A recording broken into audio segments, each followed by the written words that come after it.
Hello everyone, welcome to EduTap and welcome to the series that we have started exclusively for the upcoming UPSC EPF for 2025 examination, जहाँ पे हम लोग 15 MCQs a day करेंगे.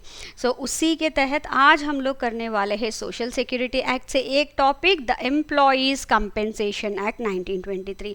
Now कई बार ऐसा होता है कुछ एक्सीडेंट हो गया या फिर कुछ डेथ हो गया ड्यूरिंग वर्क उनको किस तरह से कंपेंसेशन देना है, क्या प्रोसेस है, किस तरह से करना है, किसके लिए ये एप्लीकेबल है, all that is covered under this act, not to provide them a social security to the people, those who are working. And if we look at social security acts, इसमें से at least 5 to 6 questions are asked in the examination, and उसमें से ये वाला act जो है ये important है. एंड बहुत बेसिक्स भी अगर आप कर लोगे ना तो you should be able to clear easily 3 to 4 question तो बहुत आराम से कर सकते हैं. So it has a high weightage भी अच्छा है इसका, स्कोरिंग पोटेंशियल तो बहुत ही अच्छा है इसका.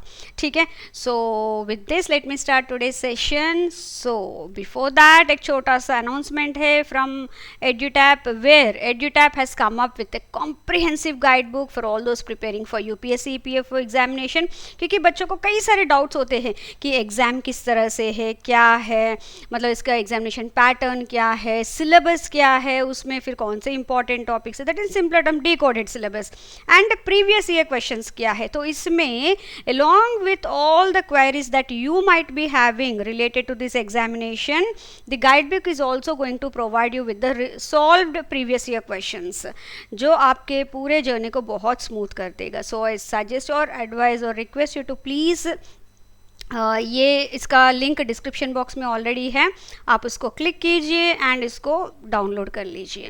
ओके, सम 2 to 3 स्टेप से ज़्यादा नहीं है, and the entire content would be sent on your email ID. ठीक है, so with this let me start today's session. The first question from the act: which of the following correctly describes total disablement under the Employees Compensation Act? Now when we talk about this disablement, कई बार वो partial भी होता है, मतलब कुछ दिनों के लिए होता है, कई बार वो परमानेंट भी होता है, या फिर कई बार पार्शियल डिसेबलमेंट भी होता है, थोड़ा सा ज़्यादा नहीं, डैमेज नहीं है, वो कुछ और काम कर सकता है, लेकिन कई बार टोटल भी होता है. सो हियर हर एक इसके लिए एक अलग अलग सा डेफिनेशन है. So here we are talking about the total disablement. So here it renders the employee incapable of performing all work they were capable of doing at the time of the accident. बिल्कुल वो काम, जो भी काम कर पा रहे थे अच्छे से, वो अभी बिल्कुल नहीं कर पाएंगे. ठीक है, that is what total disablement means under this act. Now under the Employees Compensation Act 1923, loss of a thumb that reduces, it is reducing, मतलब बिल्कुल incapable नहीं, but it is reducing the worker's earning capacity. In every employment he was capable of undertaking earlier. वो आराम से कर सकते थे लेकिन अभी नहीं कर पा रहे, maybe he has to go for some alternative option है अभी भी उसके पास. So this kind of disablement ये क्या है, एक तो परमानेंट है, वो उसका उंगली कट गई है, थंब हट गया है, लेकिन कुछ और तो काम कर सकता है जहाँ पे उस थंब की ज़रूरत ना हो. सो here it is permanent partial disablement. Total permanent disablement में मतलब जैसे पूरा पैरालिसिस हो गया, बिल्कुल वो कुछ भी करना काम नहीं कर पाएंगे, जैसे हमने पहले देखा था टोटल डिसेबलमेंट. सो यहाँ पे लेकिन पार्शियल है बट परमानेंट है. सो permanent partial disablement. Moving on to our next question: which of the following is not included in the definition of employee according to the Employees Compensation Act? Now ये जो employ है मतलब किसके लिए applicable है, that includes railway servants, crew members of ship, aircraft, and इसमें एक schedule है, शेड्यूल 2 है, उसमें किस इंडिविजुअल्स किस तरह के वर्किंग कर रहे हैं एंड कौन से ऑक्यूपेशंस में हैं जिनके लिए ये एक्ट एप्लीकेबल होगा, that all has been mentioned. But here this compensation act is not applicable to the members of the armed forces of union, क्योंकि ऑलरेडी उनका है, उनका अपना है ऑलरेडी, इसीलिए इट्स नॉट एप्लीकेबल. ठीक है, now coming to the next question: Ravi, a factory worker, got injured after willfully removing a machine's safety guard despite repeated instructions from the supervisor. The injury kept him away from the work for 10 days. जहाँ पे भी 3 days से ज़्यादा अगर the person is not able to work, उनको allowance मिलता है, मतलब compensation मिलता है. But under the Employees Compensation Act 1923, is the employer liable to pay the compensation to Ravi? क्योंकि उसने willfully किया है. जहाँ पे भी जानबूझ के कर रहा है कोई बंदा, in that case the company is not liable to pay him the compensation. So here no, because the injury was due to Ravi's willful disobedience of the safety rules. ठीक है. Moving on to our next question. Ramesh, a factory worker earns 10,000 per month, dies due to workplace accident. Now as per the compensation provisions shown, how much, जो भी mention किया गया है, as per that is mentioned by the act, how much will his family receive? And इसमें एक relevant factor करके आता है, that they will give, क्योंकि इतने सारे relevant factors आप याद नहीं रख पाओगे, because the relevant factor is based on the age, उसका एज, उसका काम, everything based on that they give. So ये 10,000. So here in this the formula is, जहाँ पे डेथ होती है वहाँ पे 50% of the wages, okay, into multiplied by the relevant factor. So 50% of the wages कितना है? 5,000. So into 200. So here 5 2 10 1 2 3. So here it would be 10 lakhs. 10 lakhs. And इसका एक और है, नो दिस अमाउंट और 1,20,000 विच एवर इज हायर. सो यहाँ पे 10 lakhs हायर है. So that's what, this is not, जो भी हायर है वही मिलेगा उसको. ठीक है. Now Sita, a worker earning 12,000 per month suffers permanent total disablement. बिल्कुल उसका बॉडी पैरालाइज हो गया because of an accident at the work. Now the relevant factor for her age is 180. Now death नहीं हुआ है but still permanent total disablement हुआ है. In that case here the formula is 60% of the monthly wages. ठीक है, 60% of the monthly wages into relevant factor 180. So here 60% of the monthly wages कितना हुआ? 60 by 100 into 12,000.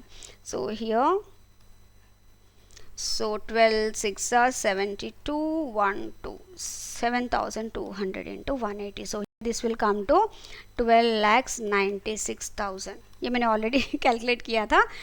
Okay, so here if you count this will be. और इसमें भी एक cache है, no permanent disablement में भी, this amount or 1,40,000 whichever is higher. So this is not that we are going to give, this is what we are going to give Sita. ठीक है. Moving on to our next question. How much funeral expenditure has to be deposited by an employer with the commissioner in addition to the compensation in case of injury results into death?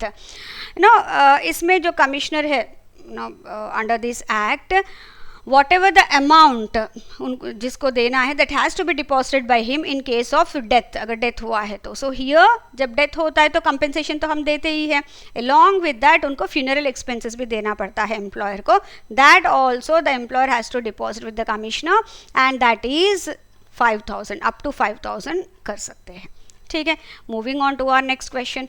Ravi earns 16,000 per month. He suffers temporary disablement at work and is unable to work for 4 months. कुछ इसका leg या हाथ fracture हो गया है. Now how much compensation will he receive in total?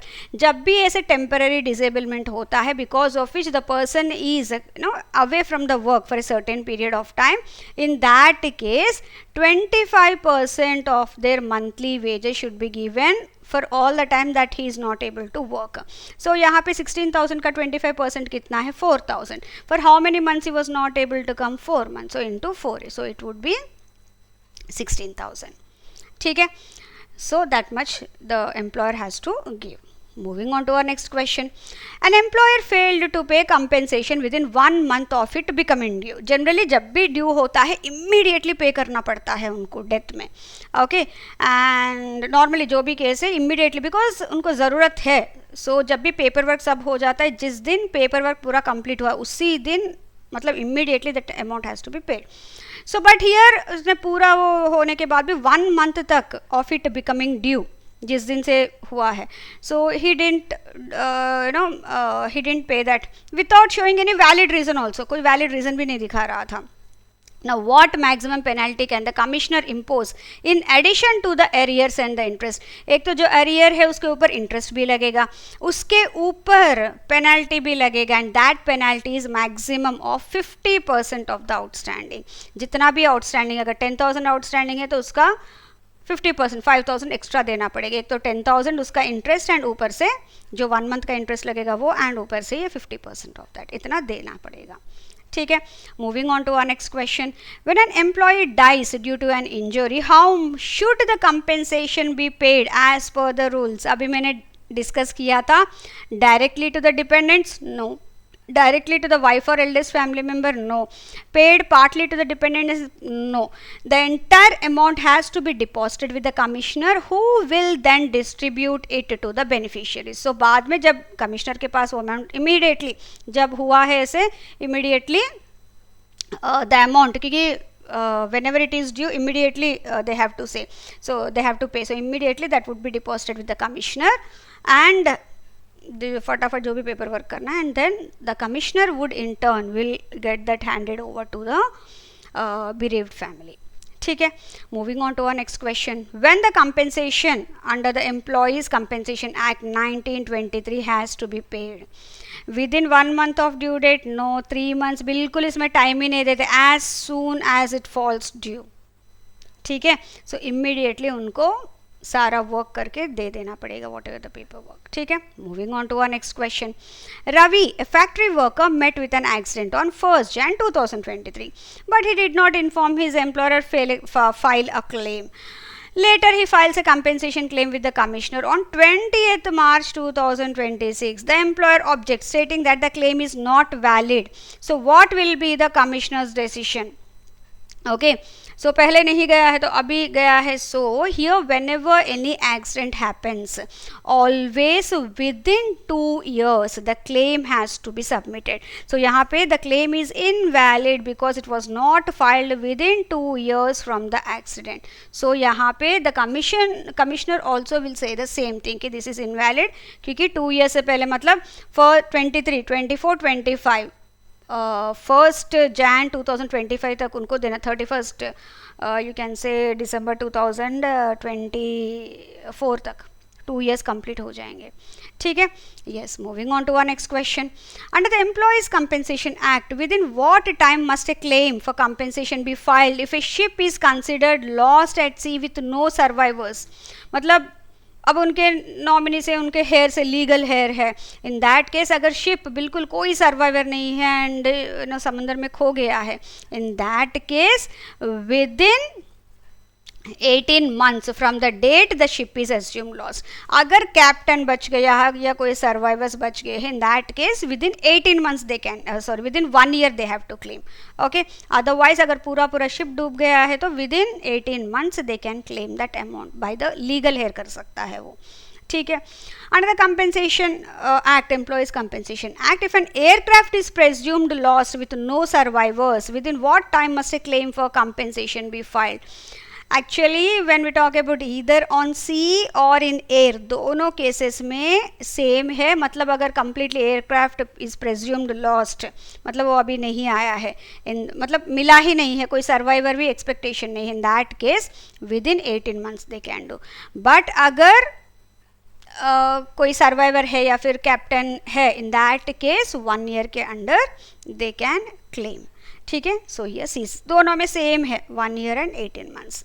So these are the questions for this act that I have prepared, and I really hope that you have liked this session, and I really hope that these questions are really helpful for your exam preparation.